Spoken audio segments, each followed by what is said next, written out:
Welcome to Tales from the Fandom, a podcast that brings a special guest out of the multiverse and straight to you.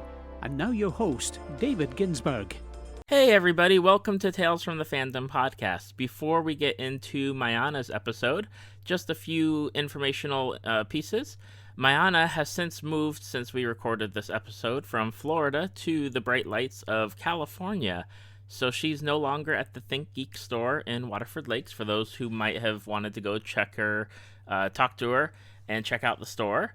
Also, Mayanna and I talked about Breath of the Wild before the Switch had come out, and now it's out. So, some of the stuff that we talked about might not be as up-to-date as information that's out there now, but that's okay, because we were actually talking about how Breath of the Wild relates back to some of those older Zelda games. Two podcasts I'd like to promote right now. The first is Hexes and Bows. It's a tabletop / board game podcast with 3 to 4 different co-hosts, and they talk about different board games that they like, different card games, different role-playing games, and it's a really fun podcast. If you like listening to people talk about games, that's one of the podcasts that I definitely think you should check out. The other is Zing This, and it's with Ellie and Zinger, and they talk about different movies or TV shows, what's going on in the comics world. And not only that, they had some really great episodes. I definitely recommend you checking out the Star Wars The Phantom Menace review episode, because they definitely take it in a positive direction on the movie as a whole, and I really think that it stands out. You should definitely subscribe to both of them, and before this episode gets started, here's a little promo about Zing This. Enjoy Mayanna's episode, and have a great day, everyone. Do you like video games? Do you like comics? Do you like movies? I'm Ellie. I'm Zinger, and we're the host of Zing This Podcast. We discuss nerdy topics every week on our podcast. What are some of the best ways to find our podcast, Ellie? You can search us on SoundCloud, iTunes, Google Play, and Stitcher. and don't forget that's ZENG. This!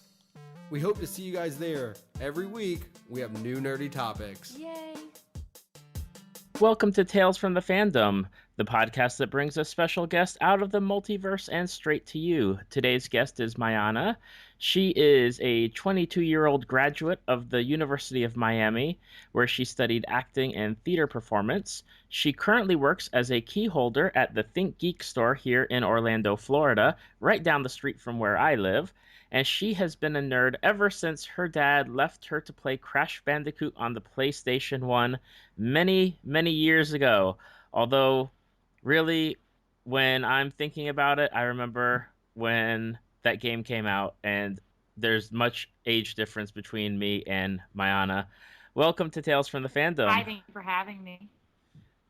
Thank you for joining me. It's not often that I get to just pitch the show to someone local and have them come on, so thank you. Of course, absolutely. I thought it was really interesting. We met at my store. Yep. Yeah, and you were buying Rainbow Dash socks for your daughter, I think? That is correct. Yep. And it was our first time in the store. We had heard that the store had opened up, but we don't really go to that shopping center a lot because it's insanely It's busy very and crowded. ridiculous. Yeah, there's for those who don't know what Waterford is, it's an outdoor like strip mall, but it's in these very weirdly defined sections with very tight parking and very aggressive drivers. People get like dented up. It's just bad. It's a bad. It's very aggressive. You have to be in the mindset to be aggressive when you drive there. Absolutely. It's And so around that area too. yeah, so my brother-in-law had actually told me that the store had opened. I was like, "Oh, that's cool." Mhm. And I think we ate at California Pizza Kitchen Right, that I day ate and on just the walked over. And it was like, okay, this is pretty cool. And I've been a shopper at like the ThinkGeek online store for such a long period of time to actually see the product in front of you, or at least some of the product, is wonderful, because then you're like, oh, I want this, or you know what? Yeah, you don't After have to thinking about it, I don't want You that. don't have to like kind of imagine what the dimensions are. It's definitely that it's ideal. I think it's ideal to shop in person. Like I understand online shopping is is the norm now, I guess, because there are some people who don't like to go into stores and deal with people, and it's just more quiet and intimate to shop online. But I think, especially with stuff like the stuff we sell, like merchandise and things like that, you want to know what you're buying, because if it's really poorly made, or it's not the right size or things like that, it can be kind of a bummer, and then you kind of feel like guilty about sending it back because it's such a tedious process to return stuff online. Exactly. Yeah. What's it like working in such a I really can only call it like such a huge multi fandom environment. Like you get the best of everything there. Yeah. I mean, it's very odd because you have to cover a lot of bases, and sometimes, like, I didn't really know a whole lot about things like Halo or like Call of Duty. Like, that was just Mm-hmm. kind of, those are like my blind spots. And, having to learn a little bit about those things. It's fun though, because you get to see so many different kinds of people who express their fandom in different ways. And there are people who come in and you're like, what? I would not, like, they're like in suits and stuff, and they like came from work, and you're like, oh my gosh, and you like Spider-Man, like that's insane. It's fun and Right. surprising, to just see the different kinds of people. And I mean, it's fun also because I get to look at merchandise all day. And I personally, I collect action figures and like anime stuff. So Uh-huh. it's like just really fun to see all the statues and the figurines, and I get to like mess with them in the case, and that's pleasant for me to do. And I'm like, oh, I get paid to do this. This is awesome. Yeah. Now, when I used to work at Blockbuster, when I was a manager and hiring people, one of the things I always had to do, and I kind of added it in, was asking about people's favorite Yeah. movies or movies they would recommend, or actors or actresses or video games. Does that happen like for your store or the ThinkGeek store, where you just try to find out, like you're trying to get a cross section of people who know a variety of different fandoms I or try to get it out figures? of people. Sometimes people are very shy. It's weird. Like they come into ThinkGeek and you're like, oh, what do you like to geek out about? Like that's one of the things that we say. And some people don't want to talk to you. They're kind of like, oh, everything. And I'm like, no, but like, what's your one thing? Like what's your big fandom? And a lot of the time it's Star Wars. I think just because it resonates with so many people, and it's multi generational.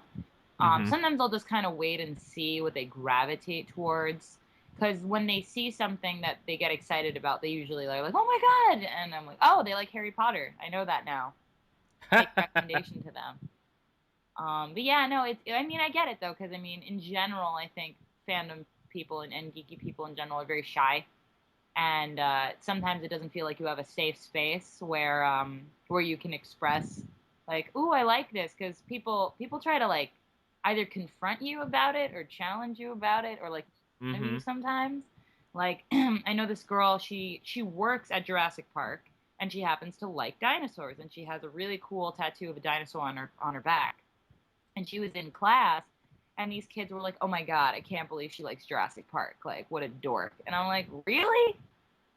Like Jurassic World made a bazillion dollars, and you're gonna make fun of somebody for that? Like, you should be excited that someone likes something that much and cares about something that much."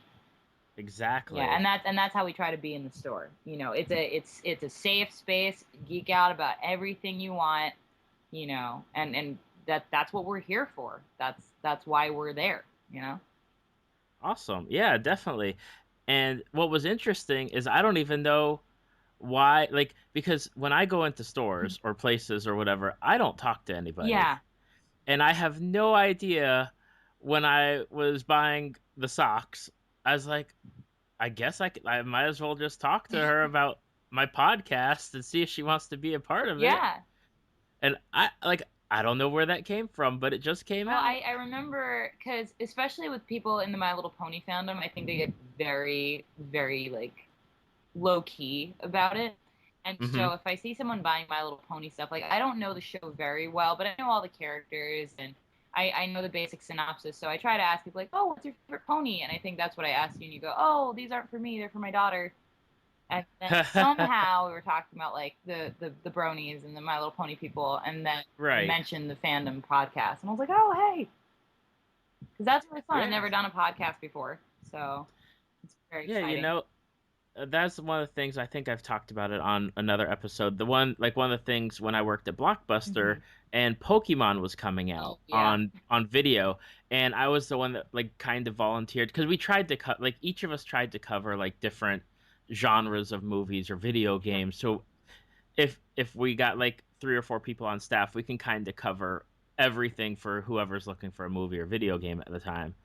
And I was like, I'll do Pokemon, and I got my favorite Pokemon. I can talk to the kids about it, and it's the same thing now, but with like Naruto Five Nights at or My Little Pony or Five Nights, yeah, all the different things where people are like, you just get that information so that way you can talk about it. Exactly. Yeah. Like I have a favorite pony. Like Rainbow Dash is my favorite pony. I took like a BuzzFeed quiz, and they're like, "You're like Rainbow Dash." I was like, "Oh, okay, cool," because I like her anyway. So I know generally those kinds of things. It's Right. important to, even if you don't have an archaic knowledge of it, to at least be able to have a conversational knowledge of it. Because, I mean, again, in my store, that's kind of the only like you had one job. You had one job, which is to know what you're talking about. Right. I mean, like you can, like anyone can learn how to use a POS system. Like I had never used a POS system before this job, but you can do that anywhere. But here, you really have to care about what you're selling. What fandoms are you into? My top two right now, I recently got very, very much into Steven Universe, so that's a Okay. huge one of mine. And then my other one, I would say, is Legend of Zelda. It was something that I kind of put like in the background for a while, and then I just recently beat both Wind Waker HD with my boyfriend, and then I also beat A Link Between Worlds, which had taken me a while. So like Okay. between those two things, I was like, oh, I'm in it. I'm back in it. I'm back in the game. Okay, so my niece, who is 18 years old, loves Steven Universe, and I don't know anything about it except that it's animated and it's got characters that are named after gems. Yes. Okay, I'm doing good Yeah, then. you're doing good so far. And that's it. Okay. Well, basically, Steven Universe is a show. It was created by Rebecca Sugar, who was an artist and a songwriter for Adventure Time. And she was approached by Cartoon Network to pitch a pilot. And she's the first woman to ever pitch a pilot for the network as a singular entity. Like there have been duos of men and women, but she's the first woman to create a show for Cartoon Network. And basically, it centers around Steven Universe, who is, I think, 13 or 14 years old when the show starts. And he is half gem, half human, because his dad fell in love with a gem named rose quartz. Okay. So that is how Steven was created. And then the 3 gems who are in the show were her personal like army. They believed in her message of self-expression, because in the gem world where they come from, everyone has a job, an assigned role in their universe, where like pearls are servants who are a status symbol because they're very pretty, and amethysts are like grunt workers, and rose quartzes are warriors. And rose quartz didn't want to fight for a government that she didn't believe in, so she left her planet and came to Earth with Pearl. And then on Earth, they met Amethyst, who was born on Earth, and then they also met Garnet, who escaped basically being ostracized or kind of like executed because this is a spoiler for anyone who hasn't seen the show, she's a fusion, so she's 2 gems together. Okay. Which is kind of like, it's sort of a metaphor for interracial dating, where you can't fuse with another gem that's not your own race. Like rubies should only fuse with rubies, and sapphires should only fuse with sapphires. And then a ruby and a sapphire fuse and they make garnet.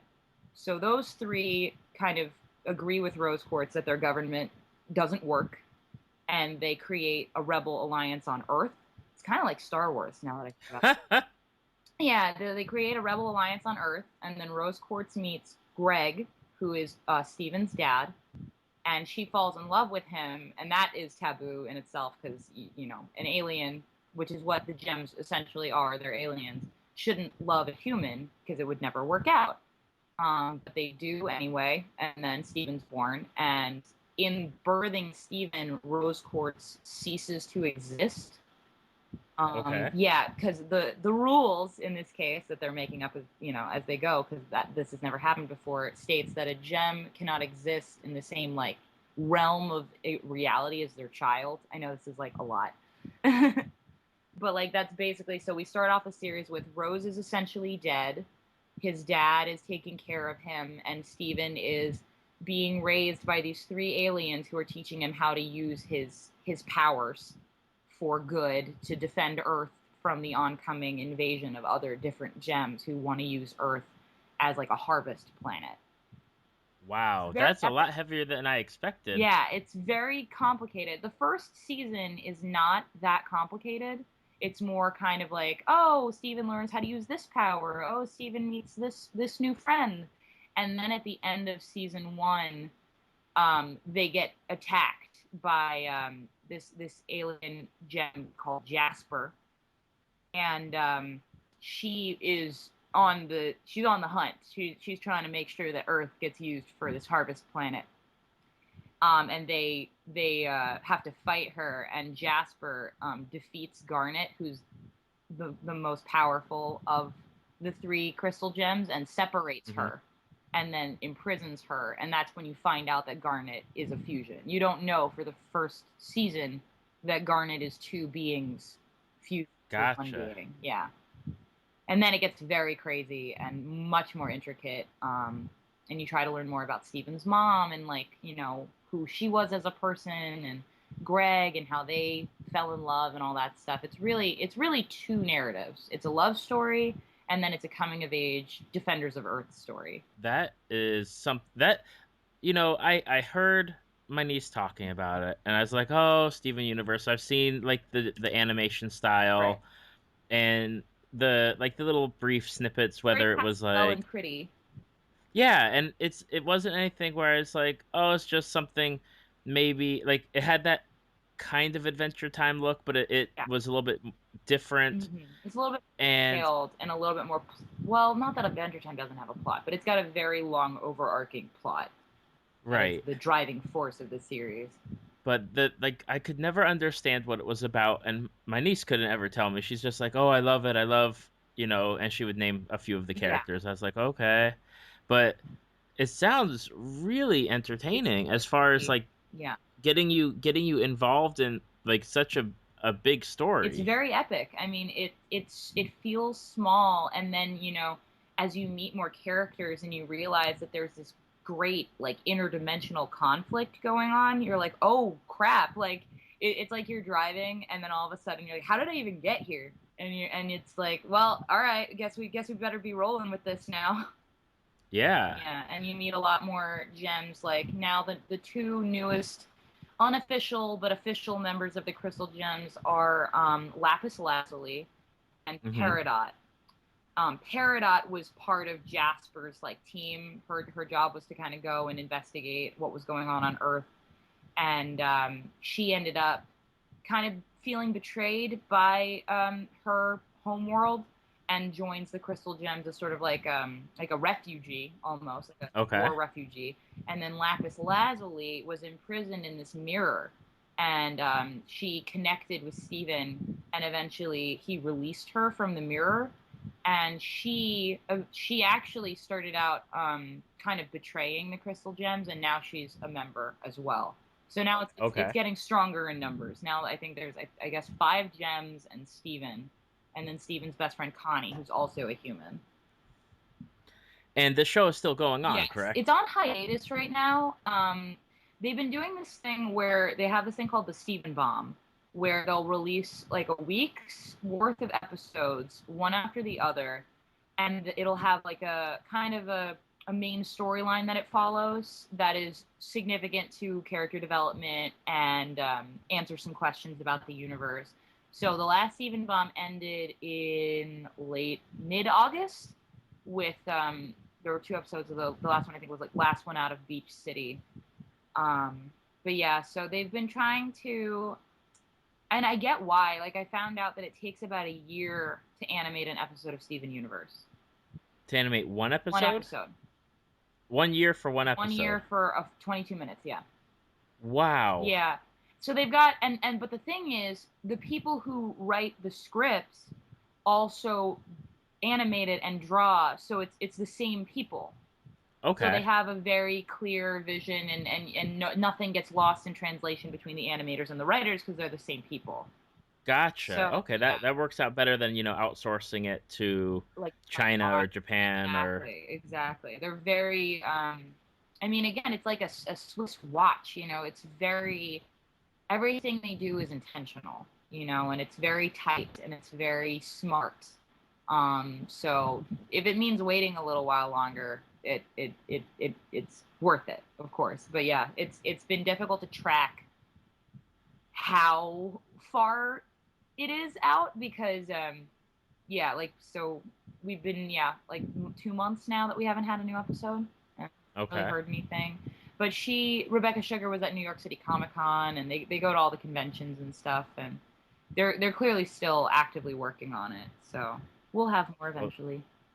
Well, that's good that they haven't, just dropped it off or stopped doing it or whatever. Because I hate when that happens, when, like, with Teen Titans, the original Teen Titans, when the last episode was like a weird one where are you familiar with Teen Titans?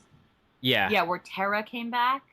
Yep. And she was in the school and didn't remember anything, and I saw that episode out of context of the where it was in terms of with the episodes, and then I found out that was the last episode they ever did, and I was like, wait, why?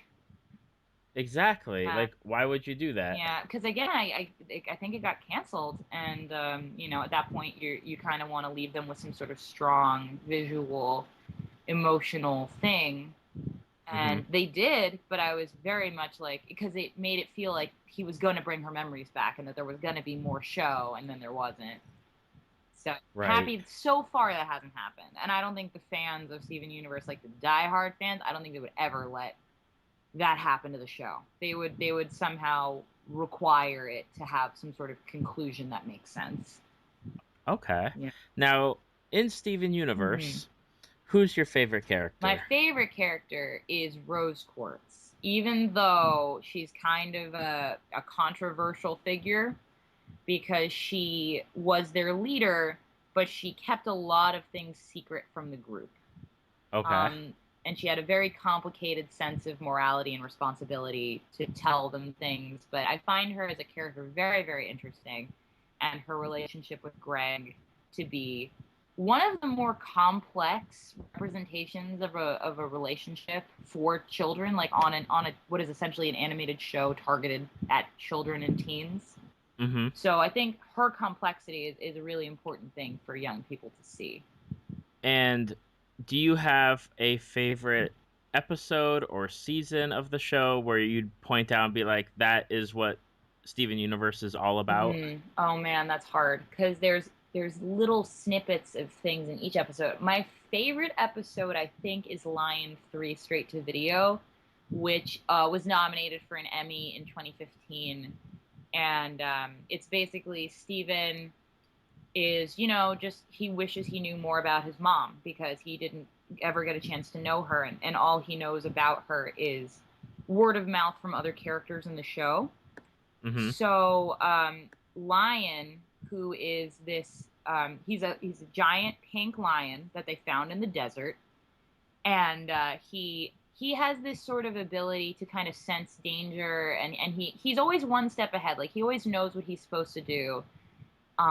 So Lion, one day, he, like, sticks his mane on top of Steven's face, and it turns out Lion's mane is an interdimensional pocket where all of Rose's possessions that she left for Steven have been placed under this very beautiful pink tree with this pink grass around it, and there's this little videotape, like a VHS tape, that just says, like, for Steven.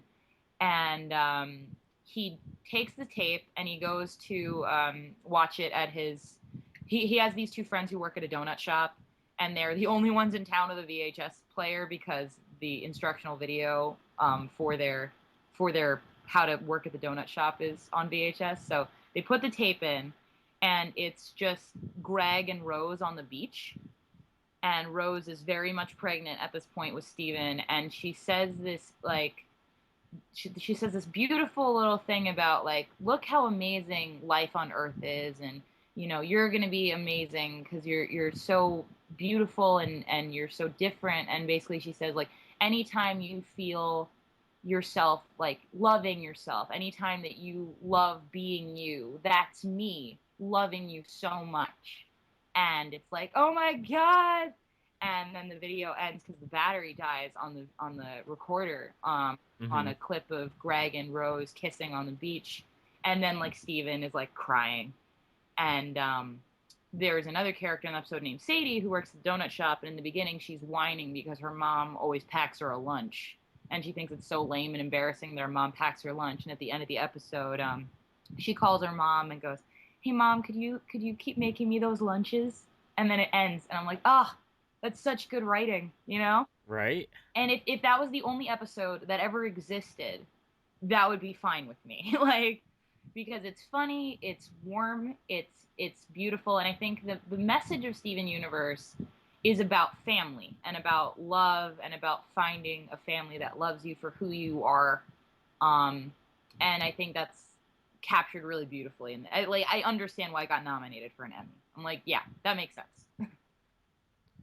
That's just powerful, Right? as far as stories go, especially from like an animated show. Yeah. You're not thinking when you're watching an animated show that it's going to do anything but really just be entertaining to a point. And sell toys. Right, and sell toys. Yeah. Now, how did you get into Steven Universe? Were you a fan of her work back on Adventure Time, or was it just something where you caught the first episode or caught an episode and you got into It it? was actually, it started my senior year of college, and I didn't know anything about it. My roommate was really, really into it, and I was asking her a couple questions about it. And the way I actually got into it was I did it music first, because on top of everything else that Steven Universe does, it is also a musical. And it doesn't have a song per episode, but it has really good music. And so the first song that I got really into was "Do It for Her," which is Pearl's song that she sings to a character named Connie, because Connie is a young human. She's friends with Steven, and basically she's aware that Steven is powerful and that people are going to try to hurt him, and she decides to become his knight and be his defender. So Pearl, who is a master of sword and hand-to-hand combat and stuff like that, she teaches Connie how to use a sword, and she sings this song about like, if you're ready to die for someone, it means that that you will do it for her. And she sings about Rose, essentially, because Pearl, again, on top of everything else that Steven Universe does, there's also a lot of LGBTQ themes, and it's clear that Pearl and Rose were in a relationship. Pearl is still very much devoted to Rose's message and to Rose's beliefs, and would happily have died protecting Rose, but Rose never let her. So that song has a lot of those little underlying things in it. And then the next song I got into was "Stronger Than You," and then I just listened to the music. And then it actually started when I worked at ThinkGeek, they had the Funko Mystery Minis, and I was just inexplicably drawn to these things. And the first one I got was Rose Quartz, and I was like, okay, I've become invested enough in this now that I've put actual money into it that I should watch the show. Because up until this point, I'd only seen clips and listened to the music. So I was like, I'm going to watch the show. And the first episode I saw, I think, was the one where Greg and Rose try to fuse for the first time. And the name of it is escaping me right now. I cannot remember what the name of the episode is. But yeah, so Greg and Rose try to fuse because Greg's a human and he thinks that a relationship with Rose can't work because they're too different. But he tries to fuse with her, which is physically impossible for a human. And they end up having this long... Oh, it's called "We Need to Talk." That's okay. And literally they go, you know what, we need to talk. And Greg goes, I think we're too different. I don't know anything about you. Have you loved other humans before, and they have this long conversation. And at the end of it, the crystal gems go like, "That's the best fusion I've ever seen." And Pearl's like, "But they didn't even fuse." And it's like, it's more than that. They fused souls, and that's how they became stronger in the relationship and how Steven was created. So that was the first episode I saw. And that's when I was like, all right, I need to know everything about this now. So I did a lot of research. I did all the wikis, I haven't seen every episode in the series, I will say that. But I've seen, I would say 60% of them, 60 to 70%. I've kind of bypassed the filler episodes. I will have to watch them soon, I'm sure. But yeah, I wanted to get the overarching plot down. And then as I was doing the research for just my own sanity, because I needed to know everything about it, I started learning more about the fandom and their impact in the real world and different things that were happening within the fandom. And that's when that's when I would say I was officially a member, because I knew a lot about both the good and the bad and the controversial associated with being a Steven Universe fan. Right, that's what you had said when we were talking initially at the ThinkGeek store, is that there's a huge, I don't know if I'd call it a divide or divisiveness I would between like members of the Steven Universe fandom. This is going to be a semi-sad story. So basically, Steven Universe was just a show on Cartoon Network. It had casual viewers, it had devoted viewers. Everybody's like, "Oh, it's really pretty, it's really funny, the songs are great, da da da da da."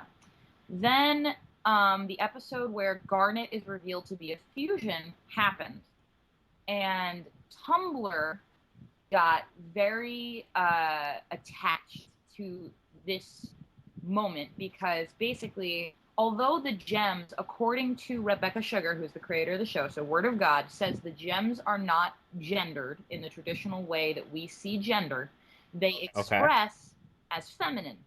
And so there are these two feminine gems who are in a romantic relationship. So Tumblr decided, like, oh, this is a show about LGBTQ rights. This is a show about gay relationships. This is a show about representing women and, women's rights. And they projected a lot of ownership and overprotectiveness onto the show. And then Tumblr became very aggressive in they had a rule book. There was this long post about all the rules about being a Steven Universe fan.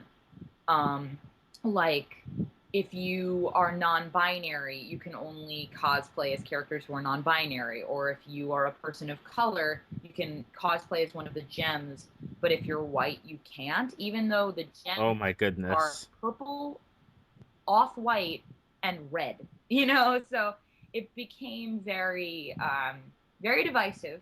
And when it went over the edge at first was when the My Little Pony community was like, "Ooh, Steven Universe, this is a great show," and there was a My Little Pony, I guess, fan website that wanted to do a Steven Universe page on their website, and some people on Tumblr wrote this post that basically said, "Do not let the bronies take our show.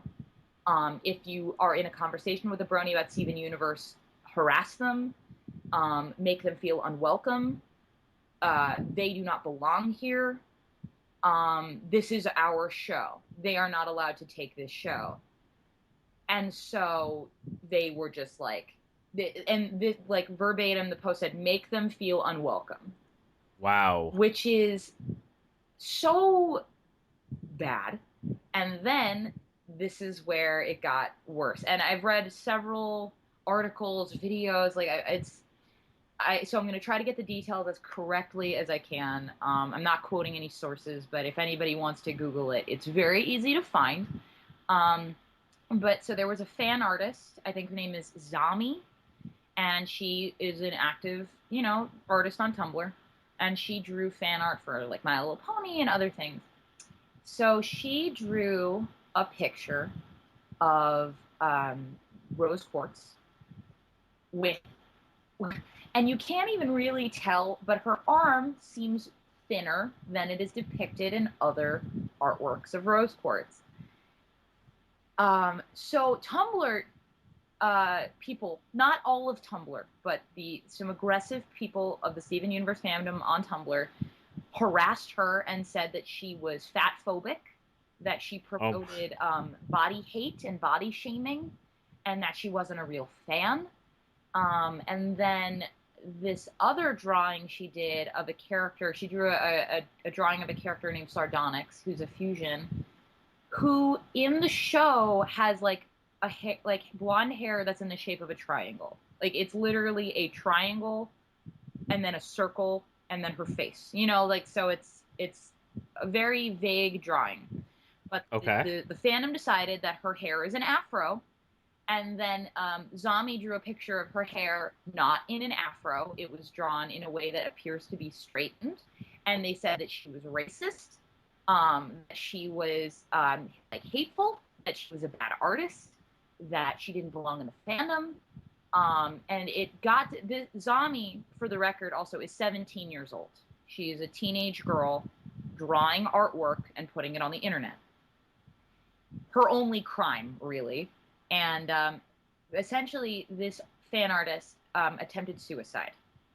Oh my goodness. Yeah. This is the dark side of the moon. we have entered the dark side of the moon. She fortunately did not succeed. She was hospitalized, and she posted a video about how she was going to be okay, and da-da-da-da-da. And then Tumblr decided that she lied, and that she didn't commit suicide, and that she was a liar, and that she was a monster, that she should have died. All of this over Steven Universe, a show that is about love and acceptance and humanity and, you know, appreciation for what makes you different. Right. And so we're here now. And then it got officially official because Ian Jones Cordy, who is one of the producers of the show, who has been a long-time collaborator with Rebecca and has been, I think, in a long-term relationship with Rebecca Sugar, put on Twitter, fan artists can draw whatever they want. It's just an expression of their love for the show. And then Twitter and Tumblr attacked him, a person who works on the show, and said he was, you know, like, oh, how can you say this? How can you support this hate speech? And, you know, how dare you? And then they also dragged Rebecca Sugar into it by saying that she was a pedophile because she drew artwork of certain characters who were apparently like preteens back when she was in college. So it just became very insane. I was reading about it after the fact. I was not experiencing it in real time, but I learned more and more about this hate around certain fans of the show. I realized that I was invested on it in a much deeper level than just loving the show, because now I was analyzing the show. And I was analyzing what made people so aggressively attached, you know, and so passionate about protecting the sanctity of the show. And one of the other things was that, you know, Tumblr did not want any dirty fan art, any like porn of these characters. Like they were very much about like preserving the purity of this show. Mm-hmm. And to me, that is not necessarily what a fandom is. I think a fandom is supposed to be a place where even if you disagree with how someone expresses their love for a show, you allow it because you both have something in common, which is you both love the same thing. And so now it's become a little bit of taboo to be a fan of Steven Universe. And when I find fans of the show, you know, in the store and stuff, I actually bonded with a couple kids who it turns out went to high school with my brother and my sister, you know, and I was like, oh, you know, I'm so happy to find some more Steven Universe fans. And he goes, yeah, it's really hard to talk about the show sometimes because you never know what kind of fans you're going to run into.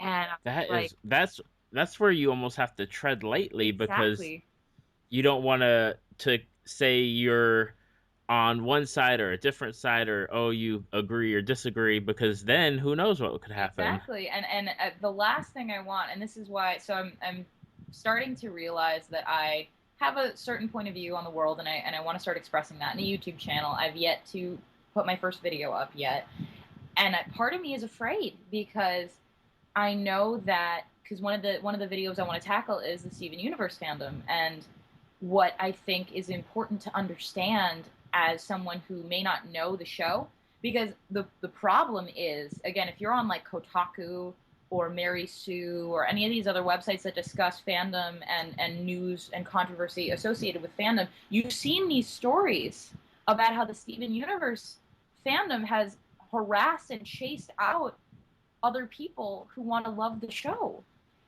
And I just think as a human being that that's wrong, and I'm sure that I'm going to have people who disagree with me, who are going to make my life complicated because I feel that it's inappropriate to bully someone for loving something. But that is the side that I take. So again, I saw the artwork. I looked at it for days, and I kept going back to it, and I just didn't see how it could bring about such a violent conflict, Mm-hmm. Right. because it's art, and I was like a frequent, follower on DeviantArt and stuff, and I've seen artwork that I was like, yeah, I don't necessarily agree that that's how the character should look, and that was it, and I didn't leave a comment, I took my thought and I was like, that's how I feel about that, and I moved on.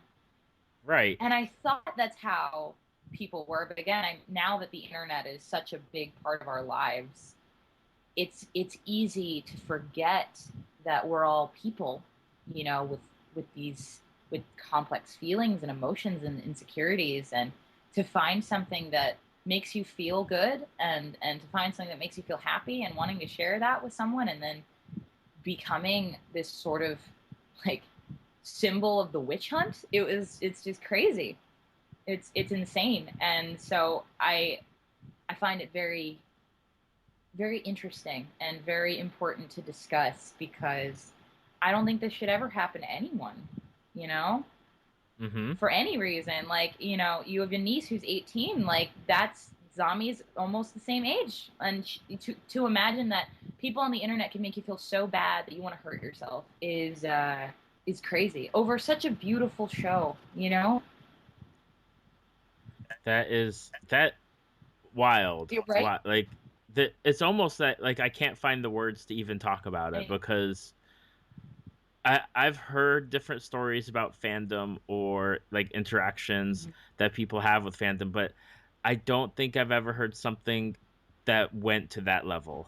I know, and I don't think any of us ever really did until now. And it's sort of like, you didn't think the rules, you think there's like a common rule book of decency, Mm-hmm. where I get that there's trolls. I get that there's people on the internet who kind of make a career almost out of harassing people for liking things. But you think that there's a sensitivity, there's an understanding of humanity there, that you appreciate and understand and are empathetic, you know. And then when you realize that people can be that cruel over a show about love is the greatest hypocrisy. And it's this microcosm, and people aren't going to really talk about it because it's a tiny section of the world, But if it was oh no, we do have that. People who send death threats, like Gamergate. Right. People who send death threats to these women who threatened mass shootings because women wanted to speak about feminism in video games. And then Gamergate happened, and then it stopped, and then we thought, it was over, and it was this weird, crazy thing that only some people really understood because the news did not really cover it in a way that made it make sense and made it accessible to people who weren't already in it. Mm-hmm. But this is that again. I wouldn't say it's as bad as Gamergate. Absolutely not. But I would say that it's definitely in that same vein where people got aggressive. So aggressive that they turned on the creators of the show to support the show. Like, you know? Right. And now we're in this weird place where the dust has settled and there hasn't been any new controversy as far as I know, as far as I've seen. I have been busy at work the past couple weeks, so if there is something new that I missed, I'm sure I'll find out about it soon. But I just, it's hard to, because fandom's about fun and woo, we like the same thing. Oh my God, we have something in common. Exactly. Yeah, and sorry that I'm kind of the introduction to this very complicated web of stuff that Steven Universe has become. That's just wild. Yeah. Just It's just watch the show and enjoy it. I know. Like, imagine if somebody did that with Pokemon or Dragon Ball Z or Doctor Who. I mean, there are those fans. There are those fans in every fandom that need it to stay pure, that need it to stay what it means to that particular person. Right. But shows don't exist in a vacuum. Nothing exists in a vacuum. And, even Harry Potter, like the worst fan fiction of all time, according to most people that I've asked, is My Immortal, which is a Harry Potter fan fiction. It is awful. It is hilariously awful. I recommend everybody read it because it is so bad it's good. But, we permit those things. There is bad, there is stupid, there is weird, there is crazy in every fandom. And it is not a fan's job to police other fans. Then what are we creating, Right. Like, if someone makes something and says, this is for everyone, you can't turn around and go, no, it's not. Because the word of God just said it's for everyone. No, he didn't mean that, though. Okay? Why do you say it then? Why'd he or she or they say it then? Right. Yeah. Oh my goodness. I know. It's almost unbelievable, and it's funny until someone gets hurt. Before that, it's just like, oh my God, these people are so crazy, right? Like, I can't believe they would say that about someone. But then people get hurt, and then all right, guys, time to crack down. This is serious now. You can't bully other people, because I think most fandoms are built on a group of people being bullied or feeling ostracized or feeling different, and finding unity in a show or a book or a song that makes them feel, oh, I'm not alone. And then to turn around and go, no, but you are alone. We are together, but you are alone. Right. Yeah, it's hypocrisy. Oh my goodness. I know. All right. Tales from the fandom. Tales from the Steven Universe fandom. There you go. Literally, the darkest. Now let's move off of Steven Universe and switch over to Zelda, right? Because you said that you just finished 2 of the games, Wind Waker and the other one's escaping me at the moment. Yeah, recently I had beaten Wind Waker when I was like 14, and then I re-beat it with the HD edition with my boyfriend and myself because he had never played a Zelda game before, and so I was not the best. I was not the best introduction to Zelda because I was like, oh my God, how do you not see that this is the puzzle? But if you've never played a Zelda game, that's how you don't see it. But yeah, so I recently beat Link Between Worlds like last week. And I had I'd put that one on pause. I played it my freshman year of college, and then school got in the way, and I got really busy, and then I just never really got back to it. And I rebooted it up like 4 or 5 days ago, and I was I'd already gotten the Master Sword, and I was like, oh, what? And I was about to beat the first segment of the game with Yuga, who's the bad guy in Link Between Worlds. And then you go to the Dark World, which is something that happens in another Zelda game, Link to the Past. And I was like, oh, all right, well, I guess I better get on this. And I beat it in like 3 days. Yeah. I remember when the original Nintendo came out, and I played the original Legend of Zelda, and is never the game for me. It was never really? like I mean, I played. Wait, let's see here. Back in the Nintendo days, it was Mario and Duck Hunt and like Excite Bike and stuff like Right. that. And as I progressed from that genre of stuff, I more focused on like role playing games like Yeah. Final Fantasy and stuff like Okay, that. I love. And to this stage now, like even N64 versions of Legend of Zelda, I'm not coordinated enough with the controls Mhm. to do an action like an action RPG type of game like Kingdom Hearts or Zelda. Gotcha. So what was your first Zelda game? Was it an N64 game? Was it like GameCube? 64. What's that? It was Ocarina of Time. Oh, okay. Yeah, I was my across the street neighbor, this kid who is I think like 4 weeks older than me, so he was like, "Oh, this is a game for grown-ups," you know. And so I went over to his house and he's like, "Yeah, this is like a crazy game and like you're this hero guy and you have to fight Ganondorf and it's crazy stuff. Like it's grown-up stuff. You won't understand it." And I was like, "Okay." And I watched him basically run around the Temple of Time for like 15 minutes. And I was like, I'm pretty sure you're supposed to leave this building. Nothing's in this building. And then we went outside, and there was like the Redeads and the dark. It was dark Hyrule times, and I was like, what is going on right now?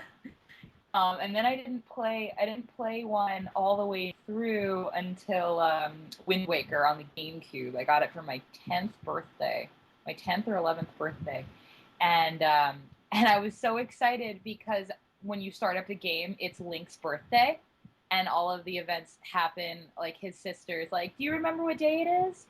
And she's like, "It's your birthday," and I was like, "Oh my god, it's my birthday too! No way!" and I played that one. That one took me, I want to say, like 6 months. So maybe I didn't beat it when I was 14. Maybe I was 11. I was probably 11. And I was only allowed at that time. I was in school, and my mom only let me play, I think, like 2 hours of video games a night. So I'd get to a chunk and then stop. But it took me a while because in the original Wind Waker on the GameCube, there's this segment where you have to get all these pieces of the Triforce, and all of them are buried underwater, and you have to find these 7 sea charts, get them translated out of Hylian, then go through the ocean and find where they're buried and fish them out of the ocean, which is a very tedious process. So I kind of took a break there. I was like, this is really tedious. And eventually I got back to it, and I was like, fine, I'll just do it. And then after that, it was really easy because then you go to a regular dungeon and you're fighting monsters and you beat Ganon, and it's sad ending. I will not spoil it for anyone who has not played it, but it's tearjerker. And then it was over, and I was like, oh my gosh, I did it! I beat a Zelda game. And then Twilight Princess, my brother beat that one, but I have always been better at mashing the A button than he has. Okay. So in Twilight Princess, in the final battle, there's this segment where you have to mash the A button really, really fast, or he'll like slash you. So Miles, who's that's my brother's name, he was fighting him, and then he goes, "It's a mashing segment," and he passed me the controller, and I was like mashing the A button. So we did that. So it was like a team effort. Teamwork, and then God, so it's Wind Waker, Twilight Princess. I haven't beaten Skyward Sword. I beat, God, I can't remember. Now I'm blanking. But yeah, I've beaten, I want to say like 5 or 6 of them. Yeah. Okay. Twilight Princess, Wind Waker, Ocarina of Time. That's what it was. Ocarina of Time on the 3DS, Majora's Mask on the 3DS, Link Between Worlds, and, Zelda 2, A Link's Adventure, which I always kind of blank out at because it's so different from all the rest of the Zelda games. Absolutely. Yeah. So yeah, it's fun. It's very different. Obviously, it's not like role playing games because it's turn based, and it's a more clear like, oh, to beat this segment you must be level 40. To beat this segment you must be level 50. And Zelda's more about utilizing the tools that you're given and the environment and defeating enemies that way, which is not necessarily. It's not linear. It's not a no brainer to do certain things in a Zelda game. You have to think sort of, I mean, it's within the box because obviously they gave you all the tools, but it is outside the box because you think, oh, I have a hook shot.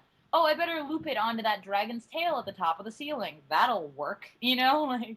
Right, right. In that way, it's similar in a lot of ways to those old like kind of click adventure games where you have to come up with unique solutions to solve puzzles and utilizing the tools in the environment to beat the thing and find the solution. It's a really great game series though, and it's It is. very different than most of the other series that Nintendo has made. Absolutely. And it's something else that like we've talked about with like the multi-generational stuff like Star Wars. Absolutely, Legend of Zelda is right up there because 30 years old. when Yeah. yeah, when I was a kid is when like the Nintendo was coming out. Mhm.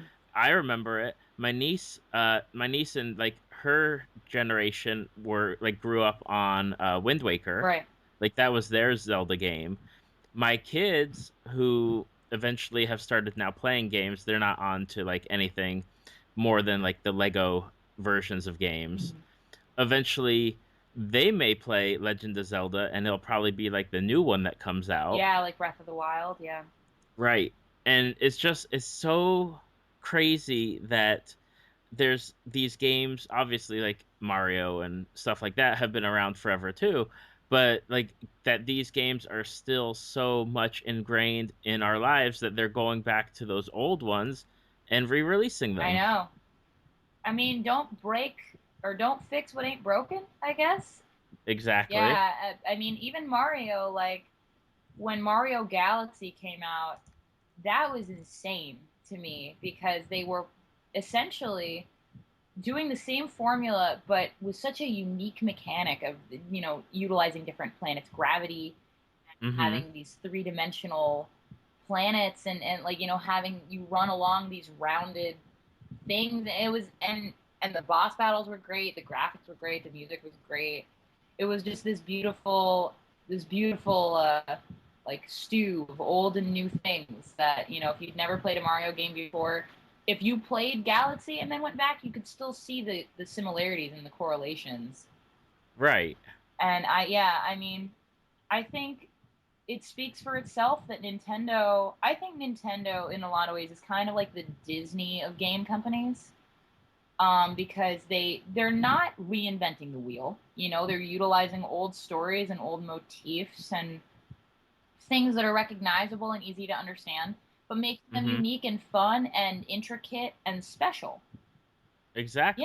yeah. I mean, I think Zelda, because it's so clearly European and Western fairy tale inspired, is a really cool thing because, in Japan, I think they have a fascination with European fairy tale styles because it's so different than their own mythology. It's so different, so alien, Right. that they find this very romanticized, beautiful representation, this love letter to adventure and to, a man on a horse with a sword trying to save a princess. Yep. Yeah, because again, like essentially, like the save the princess narrative always kind of boils down to slay the dragon, collect your reward. But I like that Zelda. First of all, it's called Zelda, so it's clearly in honor of the princess and that she is a significant figure in this world, and that Link is always this humble, guy who's not in it for love or for fame or glory. He's Mhm. chosen, and he finds in himself this sense of responsibility to protect a country that he knows nothing about, really. Like in Ocarina of Time, he doesn't even know that he's Hylian Right. until he pulls out the Master Sword and he ages, because the Kokiri don't age, but he does.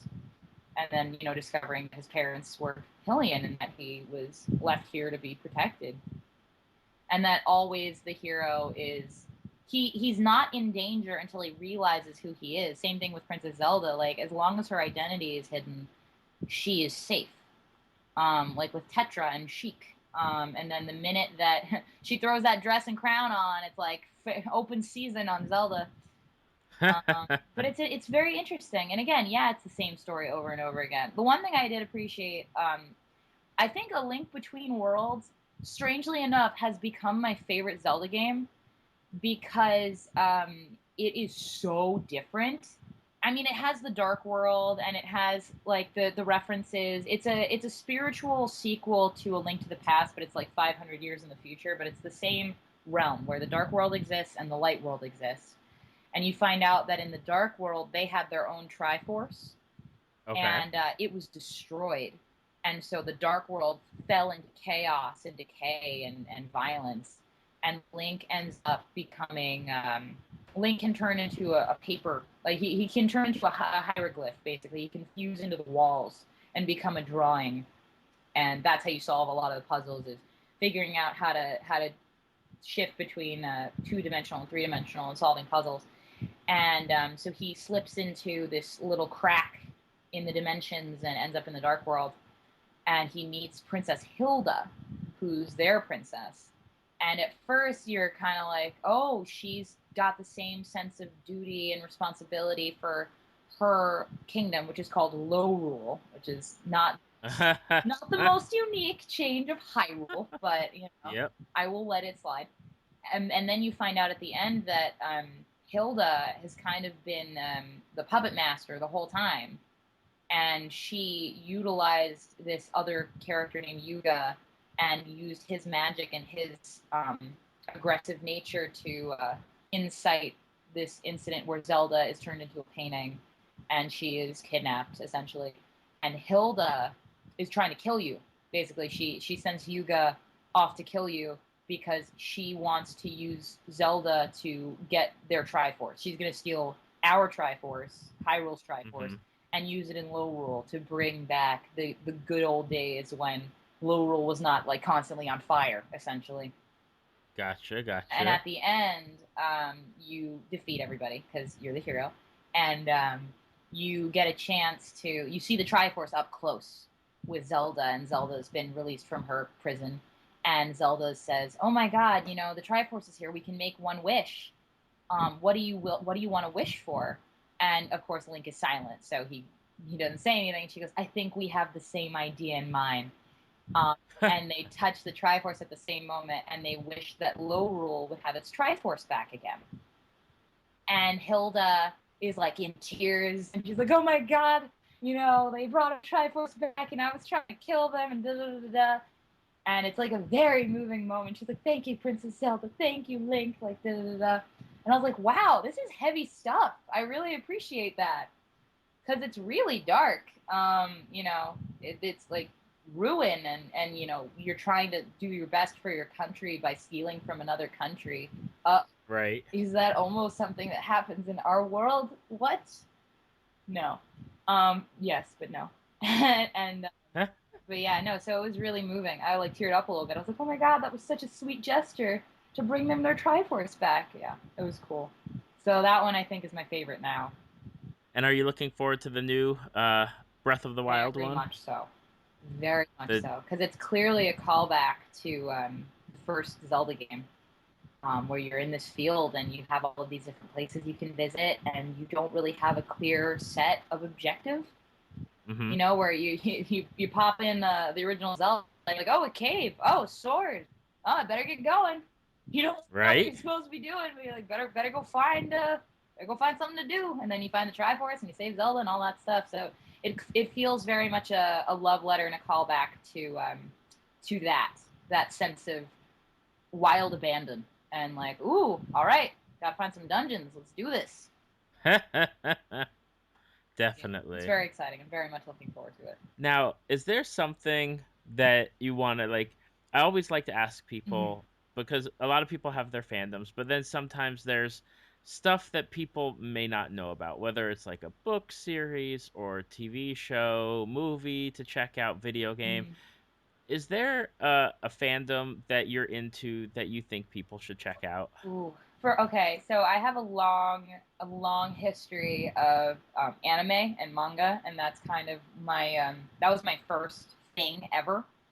Okay. So one of the anime that I think fell off and I think does not get enough love and does not get enough recognition is Revolutionary Girl Utena, which is it was like 90s, and it came about in a time where in the West we didn't really know how to adapt to anime very well. We didn't really know how to dub an anime very well.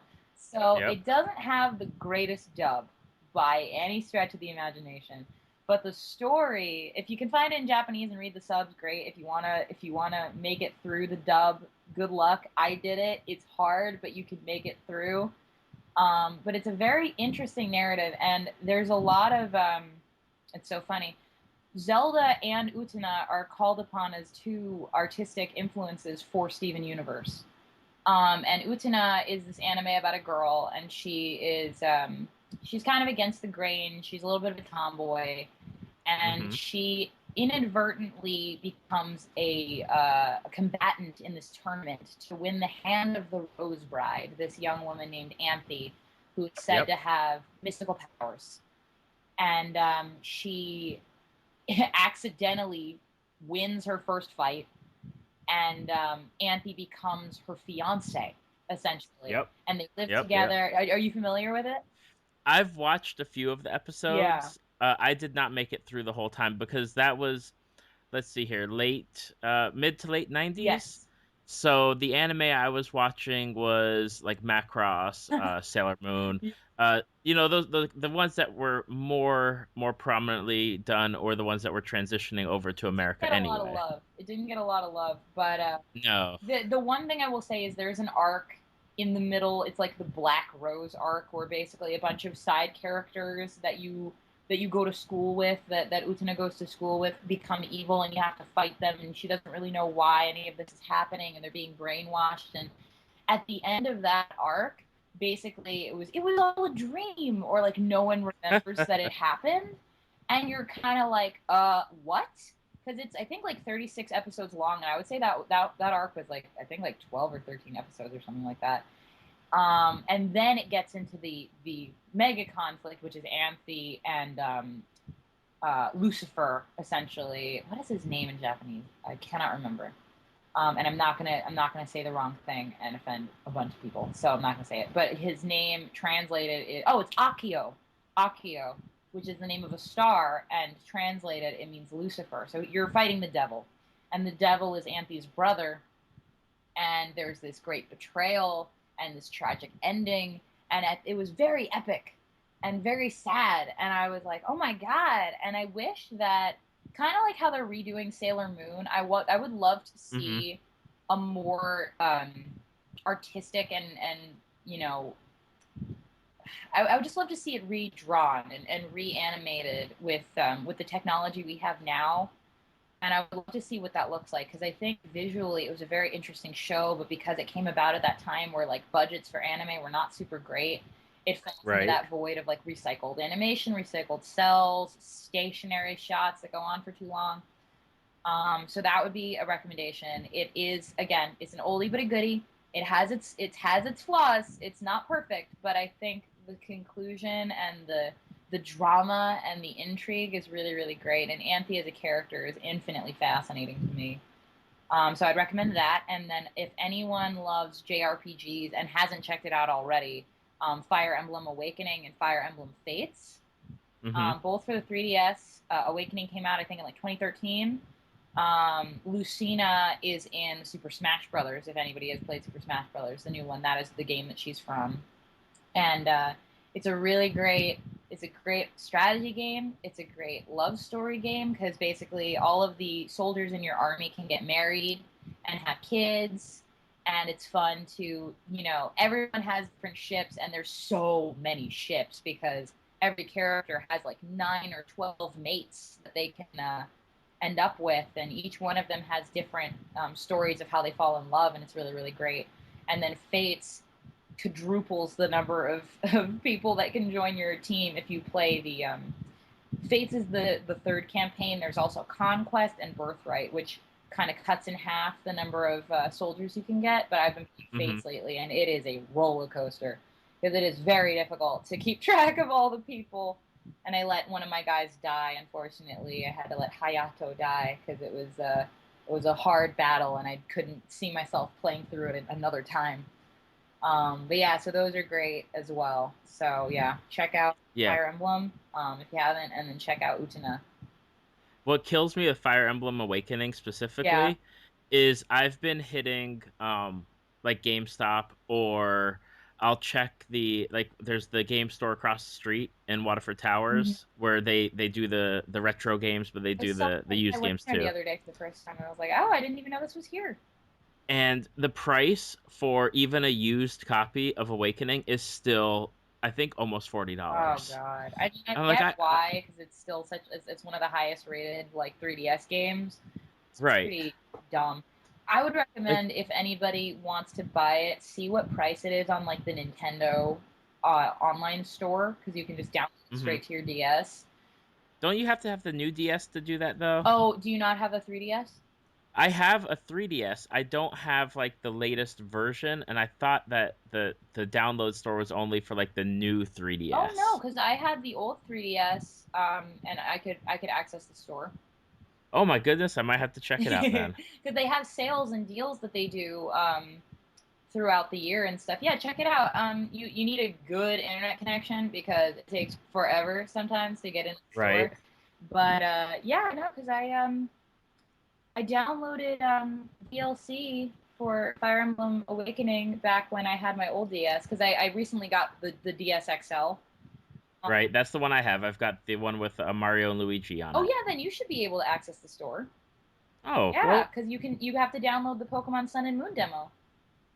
Oh yes, you get yes. the cool Greninja that they have in there.